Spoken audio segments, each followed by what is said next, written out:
Hi, it's Allison Bliss. Today I want to talk to you about what really works in social media so that you know how to use it to your advantage.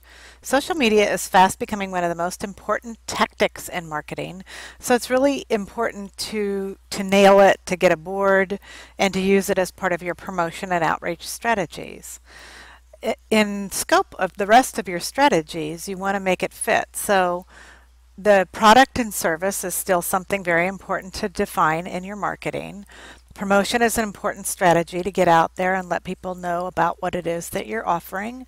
Distribution and placement used to be about getting your product on store shelves. Now it's really more about getting on lots of different websites so people can find you, especially for service businesses. And getting to the top of Google would be what placement is about. Pricing is always an important strategy in marketing because you need to make sure that you're priced properly for the market that you're going after. Testing and rollout is a strategy that implies you want to roll out new products and test them before you roll them out, obviously, but roll them out rather frequently so that your market doesn't get bored with and you don't get stagnant with the same old offerings all the time. The last two important marketing strategies are outreach, making sure that you're finding continuously new people to bring into your business that can obtain what it is that you're selling and benefit from it, and also sales, making sure that you're actually getting paid for what it is that you're offering to people. So with all of those 7 marketing strategies in mind, it helps to think of social media as one of the connectors in using around your hub, using your hub as your blog, and then Facebook and Twitter and YouTube and Flickr and your RSS feed for your blog and the rest of your community are all spokes that feed into your hub.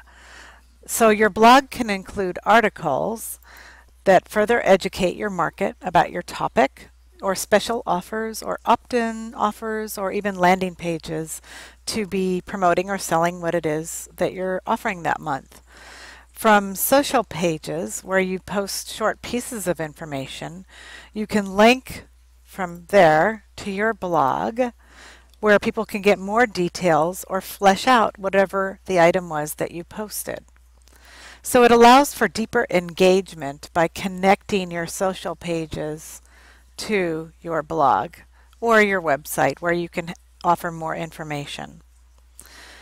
The blog also affords you more immediate updating of information and capabilities for search engines to find your information, which they can't really do if you're just writing newsletters or an e-news, unless those are posted online, of course. So let's look at the benefits of social media. Why would you want to do that? Is it really just about people talking about what they had for lunch? We don't have that kind of time to waste, really. No, the fact is that social media is an important part of your marketing tactics that fit the strategies of outreach and promotion. So the landscape of social media is changing as fast as we can learn about it. So just try to get started and then follow experts to stay current. If there are some major changes, we will announce it on our blog, so you're welcome to subscribe there to keep updated with the important information. So let's talk about how SEO actually, or how social media actually helps you. It improves your SEO, your search engine optimization, because Google is now measuring the recency of information as it is deciding where to rank you in order of first, second, third, or 100th on Google. So it's not just looking at traffic or keyword searches or authority ranking. There's other ranking factors like recency. So if you're recently posting information on social media, you're more likely to have your information coming up a little bit higher on Google. It's pretty complicated, but in simple, that's what it is. In fact, reporters are using social media to be able to find you and find your information and find the topics that they're researching for their story. So it's a good place to be for people to find you that need you. It also helps build connections, branding, like name recognition and awareness. So it helps you stay in touch with colleagues or vendors. In fact, I actually run into people now at events or stores or meetings or around town who say, "Oh, hi, Allison. I'm your Facebook friend. It's really great to meet you in person." And since they already know me from following me on Facebook, it just sort of takes less time for them to know and trust me and send referrals to me because they already sort of feel connected with me. Interesting, isn't it? So what can you do? How do you get started? First of all, if you haven't already, build your profiles for the top 3 social sites. That's LinkedIn, Twitter, and Facebook. Both a personal and a business page, or fan page as they call it, on Facebook. These are created with template wizards that are very, very easy to use, and they walk you through how to create these pages. So you can just do this yourself. It's really not worth paying somebody to do this. Later, when you've tested it for a while and you're really integrating social media as a major part of your marketing strategy, it will be worth paying for a professional in social media management to help you improve your business or your fan page. There are other platforms, of course, like Pinterest or MySpace or various other kinds of platforms that may better suit your business. But for now, just worry about starting with the top 3. So let's talk about a little bit of strategic direction and how to use social media. It's not just about building a bunch of likes or followers, but it's really about developing leads and then doing what we call conversion, meaning engaging with them to help them get to know you and learn more about you so that they know where to go when they need your help or your products or your services.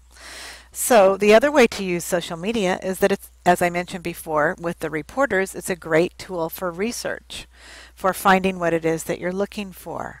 And LinkedIn in particular is great for targeting or for finding particular people in particular industries and particular locations.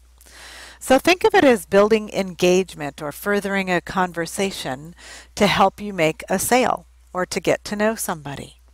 Conversion in general, meaning making the sale, in general happens outside of social media.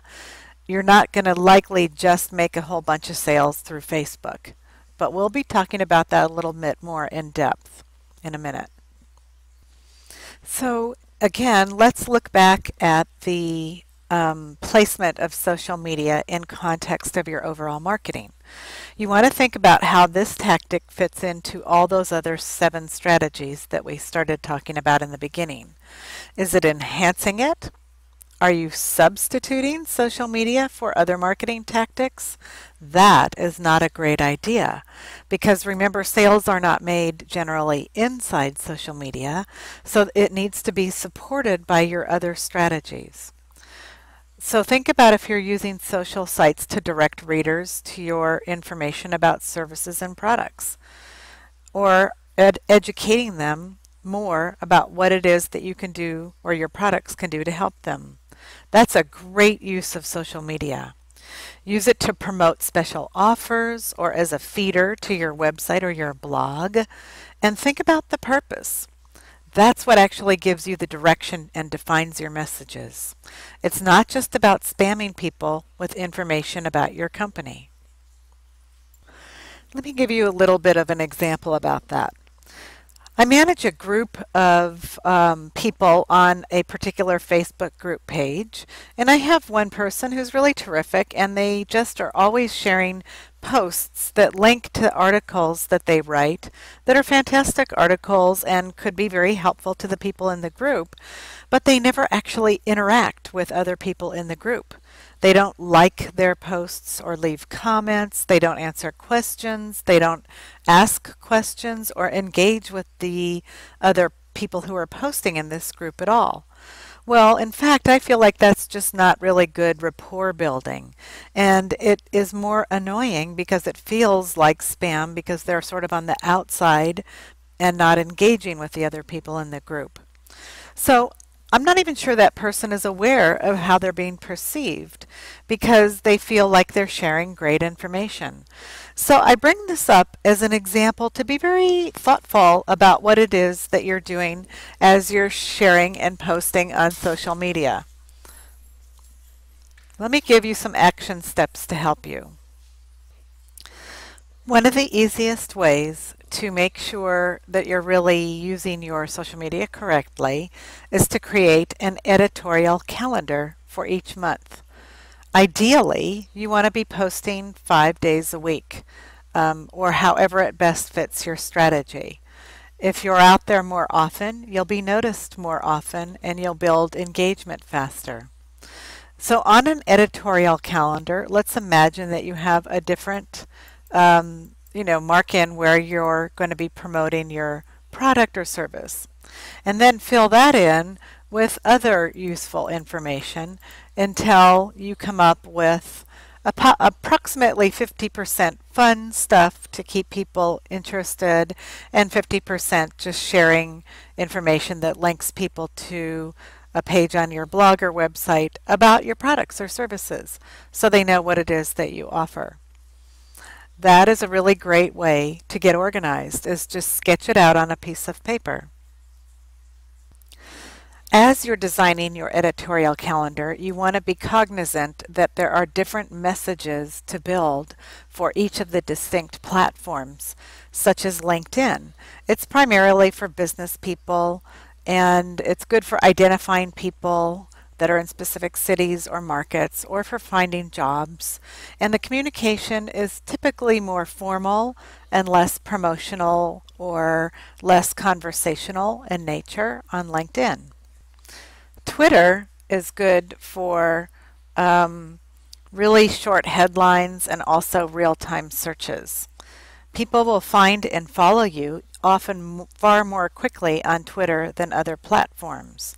So the communications are very, very short, and it's considered good engagement if you send people a message once they connect with you saying thanks for following me and something personal about them. So think of Twitter as a little headline or billboard service. Facebook is more informal. It's considered in a tone of sort of talking over the back fence to your neighbor in style. So a very conversational, friendly, sort of chatty style of communication. On Facebook, you can create, again, both a personal profile and fan pages, or what they call a page, for branding your business. It's not about spamming resources or just answering questions. While it might feel like a waste of time, you're actually really building name recognition.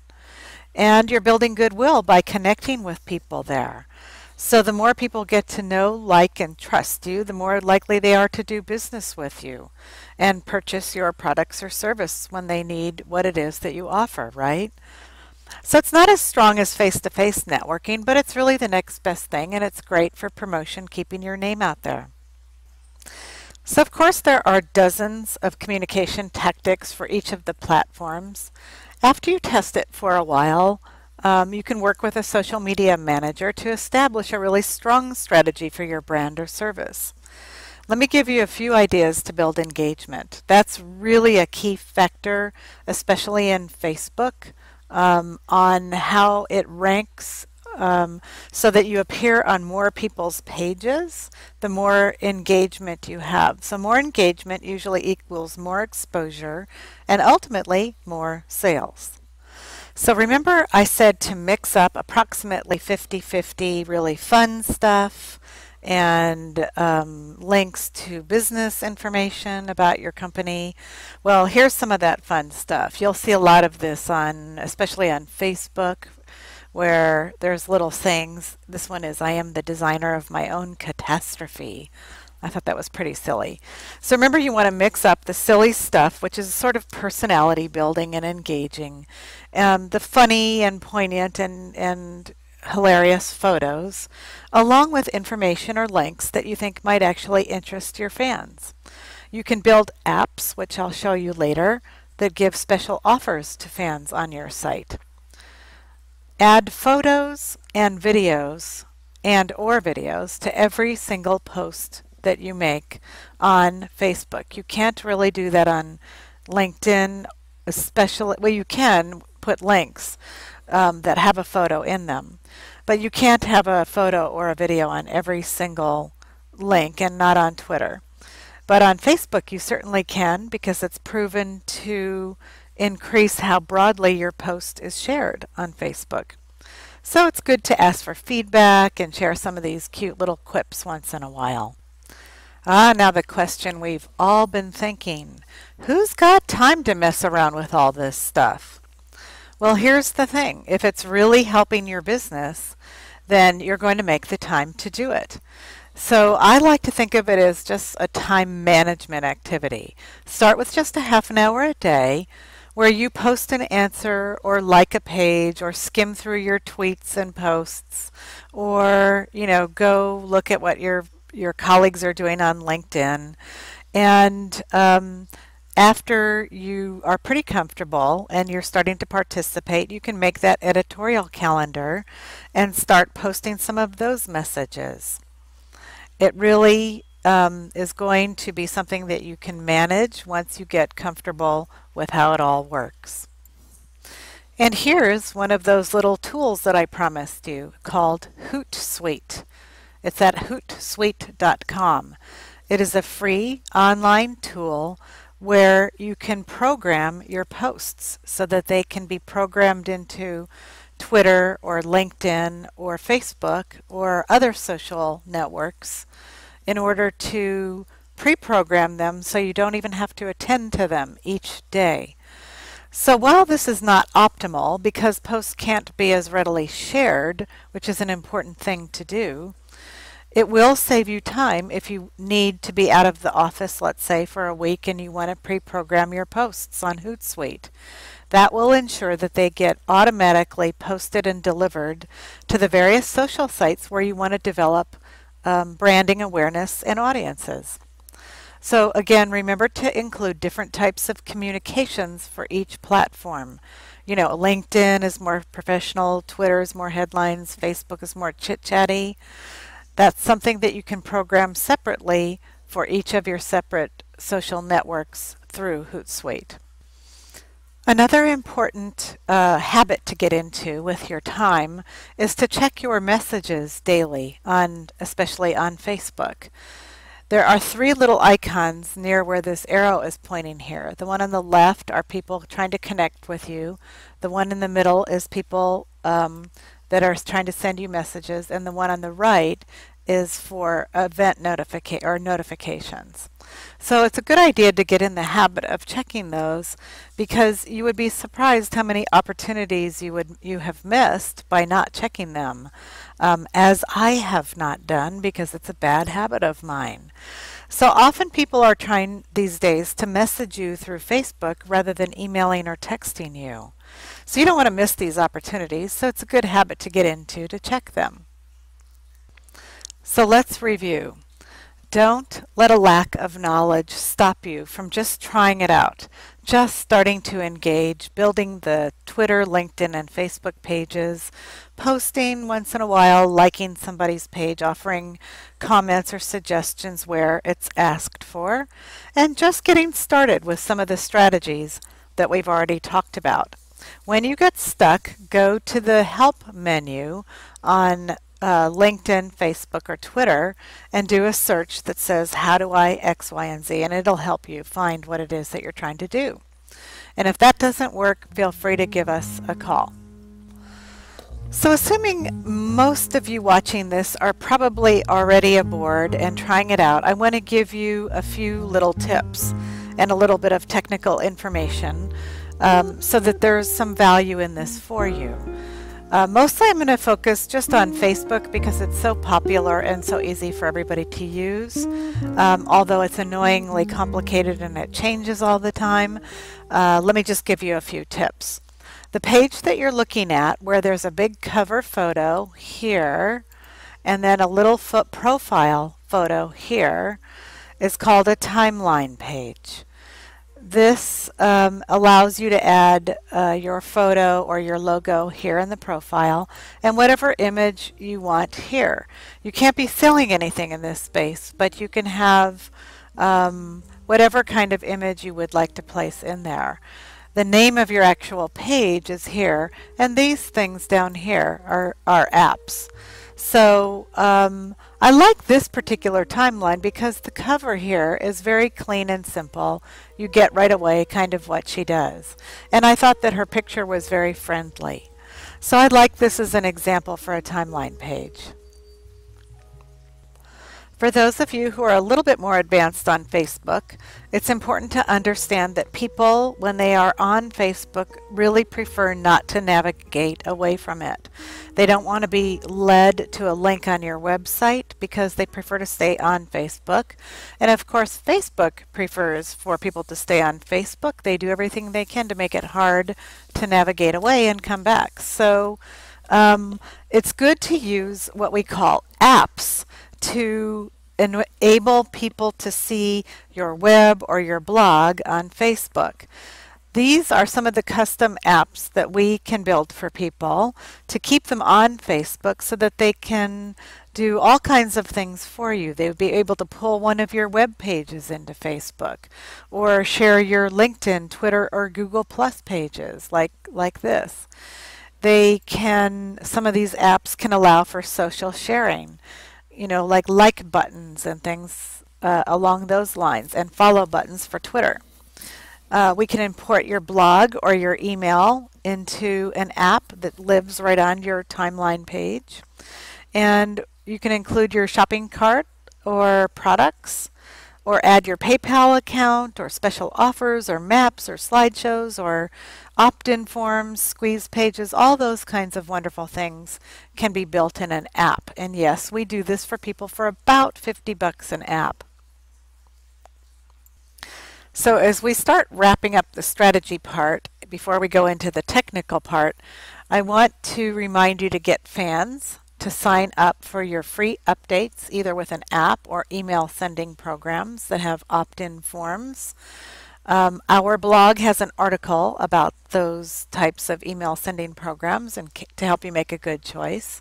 I want to wish you success with this as you launch it and test it and try to understand all this strategy and how to make it all work, because it's simpler than you think once you get going. And to just have you remember that it's about communicating outside of social media where you actually build the sales. This is all part of your marketing communications for your business, and when it's done right, you can build a lot of business from this. I have made many sales through social media, and I don't even have that many likes. So it really depends on how smart your strategy is. And now you know the most important ways to do that. And for those who are ready for some tech details, keep listening. Those who aren't, we send you a lot of social bliss, and you can connect with us on our Facebook page at facebook.com/Allison Bliss Consulting.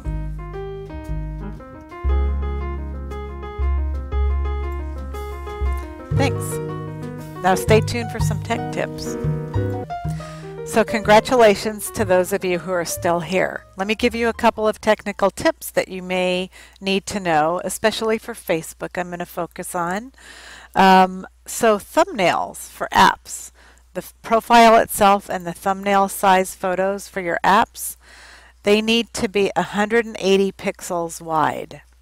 180 pixels wide. Your cover image for your timeline page, right in here. This image needs to be 851 pixels wide and 315 pixels tall. If you don't remember those numbers, just try uploading an image into that area. If it's smaller than the dimensions, it's going to get stretched to fit the larger size. So the image you upload must be 399 pixels wide, as it says in Facebook, and it will prompt you. So you don't have to really worry about remembering everything. I'm just trying to make it easy for you. Here is a rendition of our personal page on our personal profile on Facebook. I wanted to show you this so that I could talk to you about ads. These are the ads over here on Facebook. These are the ads. This is the timeline cover photo. This is the profile. This is the name of the Facebook page. These are where your apps would be. I don't actually have apps. I have photos and maps and so forth. So let's talk about the ads. Of course, Facebook would love you to just buy as many ads as you possibly could. Why would you want to do any ads on Facebook? Because people actually pay attention to them, surprisingly. Ads allow you to narrowly target your market way more than in print advertising generally. Ad rates can also be as low as $5 to $10 a day. So it's very affordable to test a few, or if you know what this means, to A/B test on Facebook. To test one ad that looks slightly different in two different ways, or has slightly different copy. So you can figure out which one works the best before you pay more money. So the costs on ads in Facebook depend on how wide of a market you're trying to reach. If it's many more people or a wider geographical area, for example, then it generally costs more. There are many types of ads on Facebook. You can search the Facebook help menu to get some little tutorials about these ads. I found their tutorials to be actually rather useful. And you can test the content of the ads. You can test apps to have apps pull people into different areas of your website or sales pages. And you can test what is called sponsored stories to see which ones work best for your particular market and product or service. So while I have shown you mostly the technical tactics that are really useful for Facebook, remember the other social platforms have other tactics that are very, very, very unique to them. These are just, some of the hundreds and hundreds of tactics that can work. So if you don't have many years to learn them, it's often easier or best for your company to hire a social media manager who has experience building these different applications and different tactics and different strategies and communications for each of the different platforms for your particular business, so that you're really making it work to build your business. Now, the manager's job is to keep current with all the best practices and the ever-changing technical updates for each of the platforms. Sometimes it feels like just as soon as you learn a platform, that's as fast as it changes. So that's their job to keep on top of that. If you need us to manage that for you, just know that we have social media management services, and we take care of the back-end technical aspects as well as the more important aspects of making sure that it integrates with your overall strategy. There's a difference between working with a company like ours and those who are just having maybe virtual assistant type cute little posts into your social platforms. That's not effective. What we do is effective. So when you feel that you're ready for some professional help, which by the way, don't do that until you've tested it out yourself for a while, but when you're ready, feel free to contact us through our website at AllisonBliss.com. You can get the prices and details for all of our marketing services, including social media management. Good luck to you. We'll see you on Facebook and Twitter and LinkedIn. Bye.